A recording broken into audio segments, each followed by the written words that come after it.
Welcome to children academy की online class में आपका स्वागत है। हम जो कक्षा 11 की राजनीति विज्ञान है उसका अध्ययन करेंगे। पार्ट जो फर्स्ट है ये चल रहा था अपने।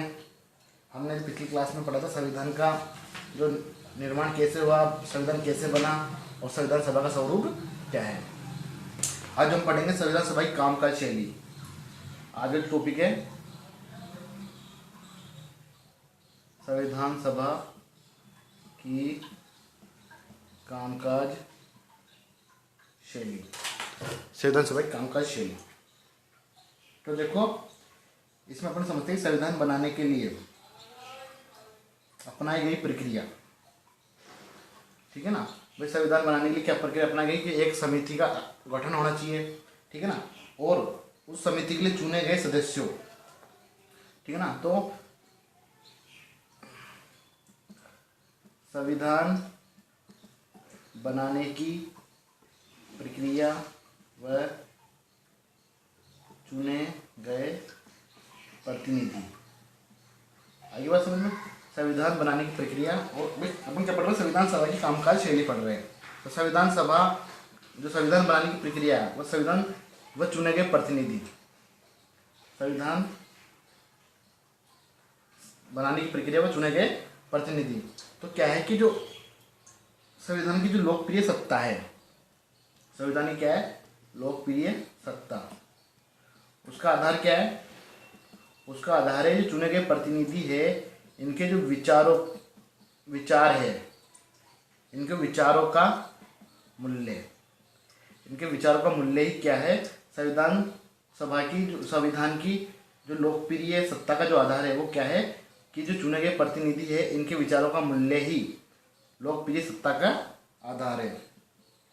अब देखो, जहां प्रतिनिधित्व का दावा करने वाली किसी सभा के लिए वांछनीय है उसमें समाज के विभिन्न वर्ग सहभागी हो, यह भी महत्वपूर्ण है। मतलब इसका मतलब क्या है कि इसमें क्या है कि जो समाज है, प्रत्येक समाज का इसमें प्रतिनिधि होना चाहिए। ठीक भाई, प्रत्येक समाज का इसमें क्या हो, प्रतिनिधित्व होना चाहिए, लेकिन केवल अपनी पहचान या समुदाय का ही प्रतिनिधित्व करे। आगे बात समझ में भाई, क्या है कि इसमें क्या बात कही गई है कि पहले तो संविधान बनाने की जो प्रक्रिया है, तो चुने गए प्रतिनिधित्व के जो विचारों का मूल्य है वही इसकी लोकप्रिय सत्ता का क्या है आधार है। दूसरा क्या है कि कई ऐसे भी है जैसे कि जो संविधान प्रत्येक समाज का जो प्रत्येक समाज है देश में, जैसे हिंदू है, मुस्लिम है, सिख है, ईसाई है, पारसी है, तो कई समाज के लोग हैं। तो मतलब प्रत्येक समाज का इसमें क्या होना चाहिए, प्रतिनिधित्व करने वाला व्यक्ति होना चाहिए। लेकिन जो प्रतिनिधित्व करने वाला व्यक्ति है वो सिर्फ अपने ही समाज का प्रतिनिधित्व न करे, बल्कि भाई ठीक है उसको समाज के लिए बनाया गया है। जैसे मान लो किसी वार्ड में कोई मुस्लिम मान लो कोई पार्षद है, वो मुस्लिम धर्म से बन गया, तो ये नहीं कि वो मुस्लिम धर्म जो उनके जो धर्म के लोग हैं उनका ही भला करे। मतलब जब उसको प्रतिनिधित्व बना दिया तो हर देश के प्रत्येक नागरिक का लिए वो काम करेगा। संविधान सभा के सदस्यों ने पूरे देश के हित को ध्यान में रखकर विचार विमर्श किया है। मतलब संविधान सभा का गठन हुआ था, उसके सदस्य थे, उनका एक ही था कि लोक कल्याणकारी राज्य की स्थापना, और उसने जो पूरे देश के हित में रखकर विचारों का विमर्श किया है। अब सदस्यों में क्या प्राय सदस्यों में मतभेद होते थे भाई, सदस्य आपस में थे, अलग अलग धर्म के भी थे। ठीक है ना, तो उनमें क्या होते थे, मतभेद होते थे। लेकिन सदस्यों द्वारा अपने हितों का आधार बनाकर चाहे कोई मतभेद हुआ हो, भाई किसी जाति के नाम पर होते हैं, पर अपना जो पर्सनली खुद का जो मतभेद है, खुद की जो प्रॉब्लम है, उसके आधार पर कभी भी उसमें मतभेद नहीं, अपने फायदे के लिए कभी भी वहाँ पे मतभेद नहीं हुए।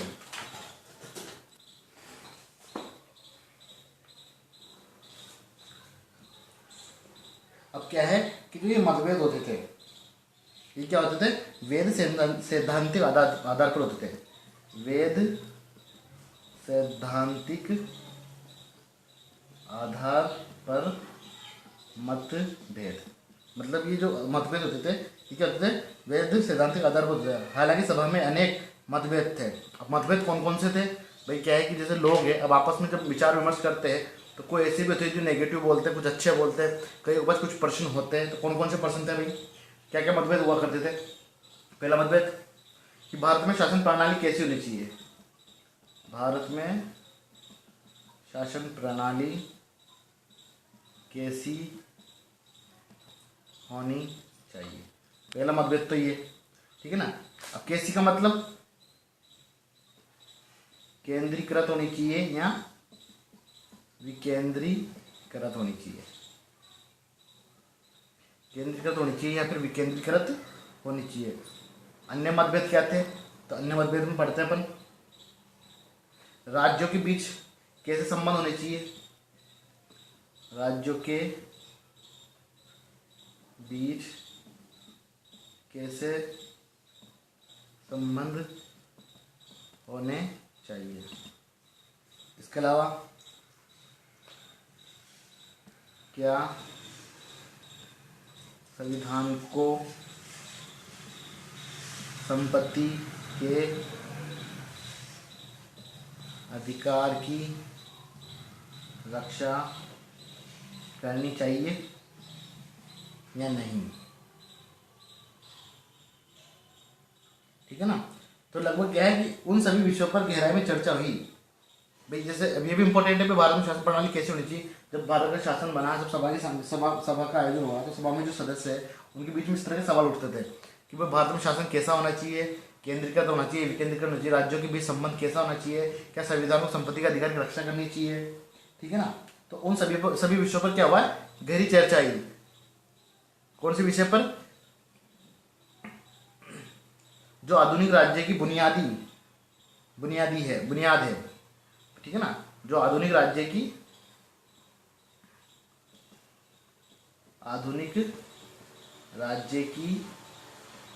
बुनियाद है। आगे बात समझ में भाई, क्या है कि उन सभी विषयों पर चर्चा हुई जो आधुनिक राज्य की बुनियाद है। संविधान का केवल एक ही प्रावधान ऐसा है जो लगभग बिना किसी वाद विवाद के पास हो गया, वो था सार्वभौमिक मताधिकार का। मतलब जो सार्वभौमिक मताधिकार है, सार्वभौमिक मताधिकार, ये एकमात्र ऐसा मतलब प्रावधान था जिस पर किसी भी प्रकार का मतभेद नहीं हुआ, किसी भी प्रकार की बहस नहीं हुई। सभी नागरिकों को एक निश्चित आयु प्राप्त करने पर वोट देने का अधिकार होगा। इसका मतलब क्या होता है कि एक निश्चित आयु पर नागरिक चाहे किसी भी धर्म का हो, उसको क्या देने का अधिकार है, वोट देने का अधिकार है। लेकिन इसके अतिरिक्त प्रत्येक विषय पर क्या हुआ, गंभीर विचार विमर्श और वाद विवाद हुए। इस सभा की लोकतांत्रिक मूल्यों के प्रति निष्ठा का इसमें सब बढ़िया व्यवहारिक रूप कुछ और नहीं हो सकता। संविधान सभा को असली ताकत इस बात से मिल रही थी कि वह सार्वजनिक हित का काम कर रही है। भाई क्या है, आदमी अगर खुद का फायदा देखे तो वो डरता है, ठीक है ना, डरता है भाई कहीं कोई उंगली ना उठा दे हमारे ऊपर कोई, मतलब इस वजह से क्या है कि इसकी सबसे बड़ी ताकत क्या थी कि ये क्या काम कर रहा था, देश हित के लिए, देश हित या सार्वजनिक हित के लिए काम कर रहा था। इस संविधान की सबसे बड़ी ताकत क्या थी, ये सार्वजनिक हित के लिए क्या कर रहा था, काम कर रहा था। इसके सदस्यों ने चर्चा और तर्कपूर्ण बहसों पर काफी जोर दिया। उन्होंने सिर्फ अपने हितों की बात नहीं की बल्कि अपनी सोच और फैसले के पक्ष में अन्य सदस्यों को सैद्धांतिक कारण दिए। अपनी सोच के पक्ष में दूसरों से तर्कपूर्ण संवाद स्वार्थता या संकीर्णता के से ऊपर उठा देता है।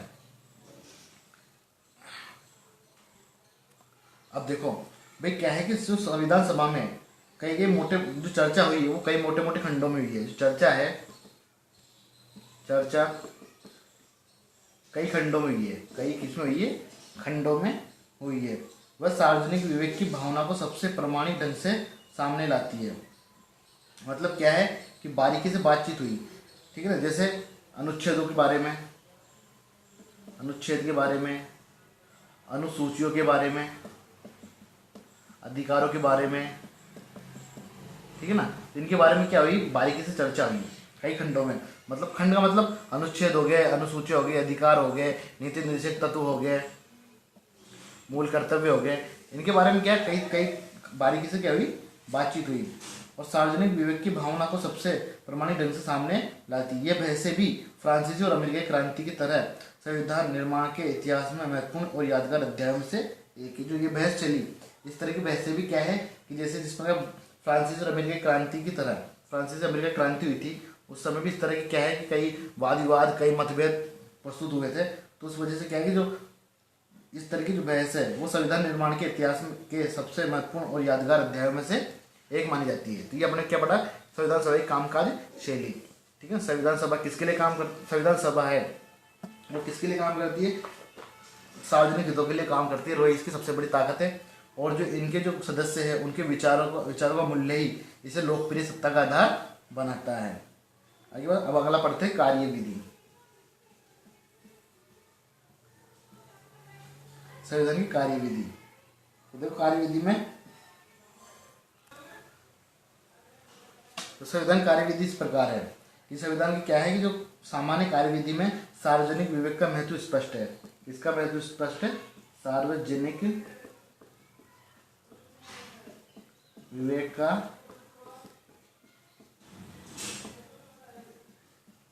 स्पष्ट है।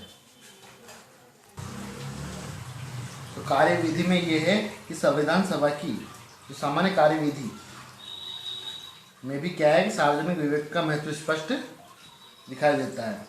विभिन्न मुद्दों के लिए संविधान सभा की कितनी कमेटियां, इन मुद्दों के लिए, विभिन्न मुद्दों के लिए कुल 8 कमेटियां बनाई गई। पहली बात तो जो इसकी कार्यविधि है वो सार्वजनिक विवेक को महत्व का स्पष्ट करती है। विभिन्न मुद्दों के लिए कुल 8 कमेटियां बनाई गई। अब इन कमेटियों की अध्यक्षता कौन करते थे, इन कमेटियों में देखो आमतौर पर एक सेकंड इसको मिटा देते हैं यहाँ से। पहला, पंडित जवाहरलाल नेहरू, राजेंद्र प्रसाद। तीसरा, सरदार वल्लभ भाई पटेल। चौथा, B.R. अम्बेडकर। पांचवा, 4। तो मतलब इनकी जो इन कमेटियों की अध्यक्षता करते थे ये लोग कौन थे, जो कमेटियां बनाई गई थी 8 कमेटियां, उनमें से पंडित जवाहरलाल नेहरू, राजेंद्र प्रसाद, सरदार वल्लभ भाई पटेल और भीमराव अम्बेडकर, इनकी क्या करते थे, अध्यक्षता करते थे। ये ऐसे लोग थे जिनके विचार हर बात पर एक दूसरे के समान नहीं होते थे। में इनके आपस में विचार क्या होते थे, एक दूसरे के समान नहीं होते थे। अम्बेडकर जी तो क्या थे, कांग्रेस और गांधी के कड़े आलोचक थे। जो भीमराव अम्बेडकर जी है ये क्या है, कांग्रेस और गांधी जी इनकी क्या करते थे, आलोचना करते थे। आलोचना मतलब इनके विचार, इन जो कांग्रेस और गांधी जी के विचार है वो इनके क्या थे, बिल्कुल विपरीत थे। उन पर अनुसूचित जातियों के उत्थान के लिए पर्याप्त काम न करने का आरोप लगाते थे। किन पर, कांग्रेस पर और गांधी जी पर। तो भीमराव अम्बेडकर जी है, इन्होंने क्या अनुसूचित जातियों के लिए कई सारे अच्छे काम किए। और गांधी जी पर क्या, ये कांग्रेस सरकार गांधी जी पर क्या लगाते थे, ये इल्ज़ाम लगाते थे कि भाई तुमने क्या किया कि जाति, जो अनुसूचित जाति है उनके उत्थान के लिए कोई काम नहीं किया है। पटेल और नेहरू बहुत से मुद्दों पर एक दूसरे से सहमत थे। जो पटेल, वल्लभ भाई पटेल है और नेहरू जी, इनके विचार आपस में क्या करते थे, मिलान खाते थे। मतलब इन दोनों के विचार क्या थे, सेम थे। और एक दूसरे के विचार क्या होते थे, असहमत थे। इन दोनों के विचार क्या एक दूसरे के क्या थे, विपरीत थे। मतलब सरदार वल्लभ भाई पटेल और पंडित जवाहरलाल नेहरू के जो विचार भी कहते हैं, विचारों से आपस में कहते हैं असहमत थे। इनके भी विचार आपस में नहीं मिलते थे, फिर भी सबने एक साथ मिलकर काम किया। जैसे मान लो भीमराव अम्बेडकर जी है, इनके विचार कांग्रेस और गांधी जी से नहीं मिलते थे। सरदार वल्लभ भाई पटेल है, ये भी क्या एक दूसरे के विचारों से असहमत रहते थे, लेकिन फिर भी सबने क्या मिलकर काम किया। ठीक, इसके अलावा फिर सबने मिलकर काम किया। प्रत्येक कमेटी ने आमतौर पर संविधान में कुछ न कुछ प्रावधानों का प्रारूप तैयार किया, जिन पर बाद में पूरी संविधान सभा में चर्चा की गई। आमतौर पर यह प्रयास किया गया कि फैसले आम राय से हो। मतलब जो फैसले हो संविधान में किसी प्रकार का चेंज किया जाए, उसमें परिवर्तन किया जाए, या किस तरह के प्रावधान को रखना है, किसको नहीं रखना, इसका जो फैसला है वो सबकी सहमति से हो और आमतौर पर किया जाए, सबकी राय से जो आम सबकी राय से इसको इस फैसले को लिया जाए। ठीक है ना। और कोई भी ऐसा प्रावधान नहीं हो जो किसी पर्सनल व्यक्ति, एक पर्सनल कास्ट, पर्सनल जाति के हित में हो। ऐसा कोई प्रावधान नहीं होना चाहिए जो ये कि किसी किसी मतलब विशेष जाति के हित में हो। मतलब प्रावधान ऐसा होना चाहिए जो सबके हित में हो। कई प्रावधानों पर निर्णय मत विभाजन करके भी लिए गए। ऐसे अवसरों पर भी हर सरोकार का ध्यान रखा गया और हर तर्क और शंका का समाधान बहुत ही सावधानी से किया गया और लिखित रूप में उनका जवाब दिया गया। 2 वर्ष और 11 महीने की अवधि में, संविधान बनने में लगे 2 वर्ष और 11 महीने, तो 2 वर्ष 11 महीने की अवधि में संविधान सभा की कितनी बैठक हुई? टोटल 166। ये बैठकों में क्या होता था? बहस ही होती थी इस तरह की। ठीक है, मतभेद चलते थे, वाद विवाद चलते थे। ठीक है ना, प्रावधानों को रखना है नहीं रखना, क्या है, किस तरह का संविधान रखना है। तो 166 दिन की चली बैठक चली। इसके 17 अखबारों और आम लोगों के लिए खुले हुए थे। मतलब जो बैठकें होती थी इनमें कुछ प्रकार के वाद विवाद चलते थे। क्या क्या मतलब किन प्रावधानों पर विचार विमर्श किया जाता था। ये जो लोगों के संपर्क में किसके माध्यम से थी? अखबारों के माध्यम से। अखबारों के माध्यम से ये जो वाद विवाद है लोगों तक पहुँचते थे भाई संविधान सभा में किस तरह की चर्चा चल रही है। ठीक है ना। अब अगला टॉपिक लेते हैं अपन, राष्ट्रीय आंदोलन की विरासत।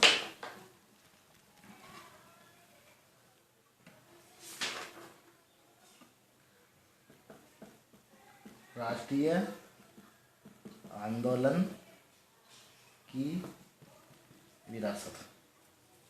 तो देखो, भारत की संविधान सभा इतनी विविधतापूर्ण थी कि वह सामान्य ढंग से काम ही नहीं कर सकती थी यदि उसके पीछे उन सिद्धांतों पर आम सहमति न होती जिन्हें संविधान में रखा जाना था। ठीक है, इससे क्या समझ में आया कि भाई क्या है कि जो भारतीय संविधान सभा है उसमें वो इतना मतलब उसमें क्या क्या नहीं था, विविधतापूर्ण नहीं थी। लेकिन क्या है कि वह सामान्य ढंग से काम नहीं कर सकती थी, लेकिन उनके सिद्धांतों पर आम सहमति नहीं होती। ठीक है ना, मतलब सिद्धांतों मतलब क्या, उनका आपस में तालमेल नहीं बैठता जिन्हें संविधान में रखा जाना चाहिए। इन सिद्धांतों पर स्वतंत्र आंदोलन के दौरान सहमति बनी।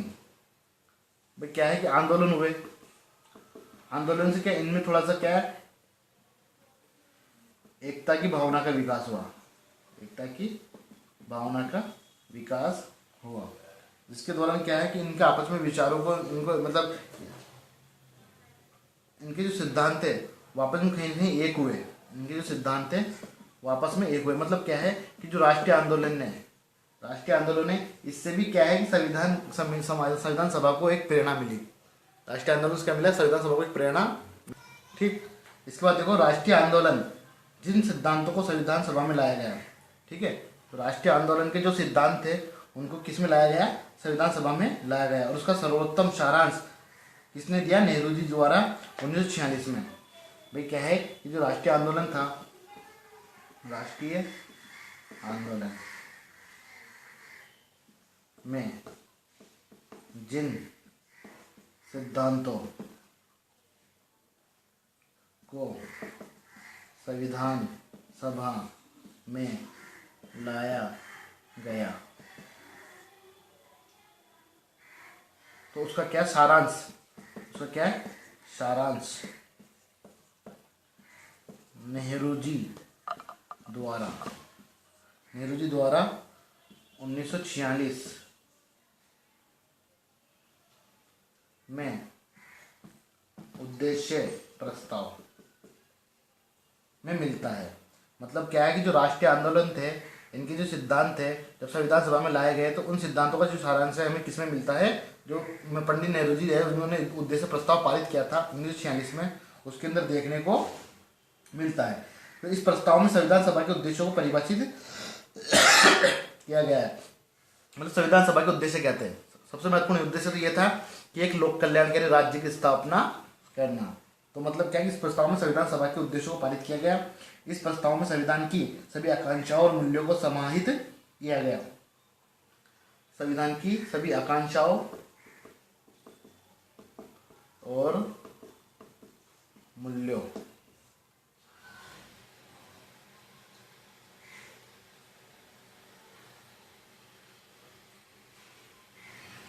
को समाहित किया गया। ठीक, इसके बाद क्या है कि संविधान के मौलिक प्रावधान कहा गया था वह वास्तव में उद्देश्य प्रस्ताव में समाहित मूल्यों से प्रेरित और उनका सारांश है। इस प्रस्ताव के आधार पर हमारे संविधान में कौन से प्रस्ताव? उद्देश्य प्रस्ताव। उद्देश्य प्रस्ताव के आधार पर ही क्या है जो हमारे संविधान में क्या है? समानता, स्वतंत्रता,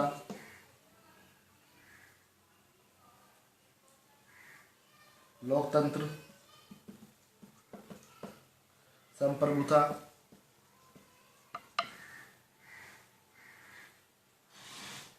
और एक सार्वजनिक पहचान जैसी बुनियादी प्रतिबद्धताओं को स्थगित रूप दिया गया। मतलब इस उद्देश्य प्रस्ताव के कारण ही समानता, स्वतंत्रता, लोकतंत्र, संप्रभुता और क्या है कि सार्वजनिक पहचान जैसी बुनियादी प्रतिबद्धताओं को संस्थागत रूप दिया गया। और हमारा संविधान केवल नियमों और प्रक्रियाओं की भूल भुलैया नहीं है। मतलब क्या है कि हमारा संविधान बहुत बड़ा है। एक तरह से 400-450 के आसपास इसमें अनुच्छेद मिलेंगे आपको, 465 के आसपास, ठीक है ना। तो मतलब क्या है, बहुत सारे इसमें नियम है, बहुत सारे अनुच्छेद है, बहुत सारी अनुसूचियाँ है, बहुत सारे मतलब क्या है कि अधिकार वगैरह है।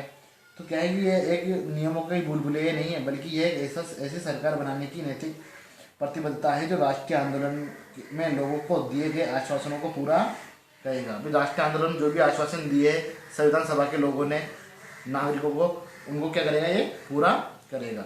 अब अगली जो क्लास में हम पढ़ेंगे संस्थागत व्यवस्था है। राष्ट्रीय आंदोलन के बाद और विरासत, राष्ट्रीय आंदोलन की विरासत के बारे में अपने पढ़ लिया। मतलब राष्ट्रीय आंदोलन क्या एक तरह से विरासत मानी जाती है, ठीक है ना। संविधान सभा के लिए क्या मानी जाती है? विरासत मानी जाती है। राष्ट्रीय आंदोलन से क्या है, संविधान सभा को, जो संविधान सभा के जो सदस्य थे उनको राष्ट्रीय आंदोलन से भी कई मतलब संविधान बनाने में बहुत सारी प्रेरणा मिली। अब अगला जो टॉपिक अपना संस्थागत व्यवस्था है, इसके बारे में पढ़ेंगे। उसके बाद जो आपका पार्ट है ये कंप्लीट हो जाएगा। फिर उसमें प्रश्न उत्तर अपन बाद में इनको भी डिस्कस करेंगे, प्रश्न उत्तरों को भी डिस्कस करेंगे। महत्वपूर्ण प्रश्न जो एग्जाम के हिसाब से इंपॉर्टेंट है उनका भी अच्छे से अध्ययन करेंगे। उसके बाद पार्ट जो लेसन नंबर 2 है उसको स्टार्ट करेंगे। तो आज के लिए इतना ही, धन्यवाद।